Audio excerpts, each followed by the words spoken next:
ସାଙ୍ଗମାନେ ସମସ୍ତଙ୍କ ଜୀବନରେ ଖରାପ ସମୟ ଆସେ ଆଉ ସମସ୍ତଙ୍କ ଜୀବନରେ ଭଲ ସମୟ ମଧ୍ୟ ଆସେ। ସାଙ୍ଗମାନେ ସମସ୍ତଙ୍କ ଜୀବନରେ ଖୁସିର ମୁହୂର୍ତ୍ତ ଆସେ ଆଉ ସମସ୍ତଙ୍କ ଜୀବନରେ ଦୁଃଖର ମୁହୂର୍ତ୍ତ ମଧ୍ୟ ଆସେ।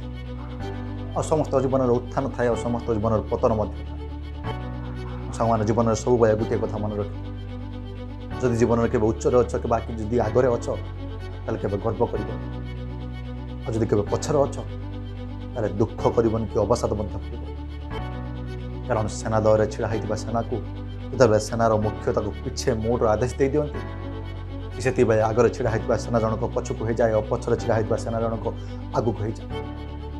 ଠିକ୍ ସେମିତି କିଏ ଜାଣେ କେତେବେଳେ ଭଗବାନ ବି ଆମକୁ ଆମ ଜୀବନରେ ପିଛେ ମୋଡ଼ର ଆଦେଶ ଦେଇଦେବେ, ଆଉ ସେତେବେଳେ ଯଦି ଆମେ ଆଗରେ ଅଛୁ ବୋଲି ଗର୍ବ କରୁଛନ୍ତି ଆମେ ବି ପଛକୁ ହୋଇଯିବା, ଯଦି ଆମେ ପଛରେ ଅଛନ୍ତି ବୋଲି ଦୁଃଖ କରୁଛନ୍ତି ବା ଅବସାଦ କରୁଛନ୍ତି ଆମେ ବି ଆଗକୁ ହୋଇଯିବା। ସାଙ୍ଗମାନେ ସବୁବେଳେ ଠିକ୍ ସମୟକୁ ଅପେକ୍ଷା କରିବାଟା ଆବଶ୍ୟକ।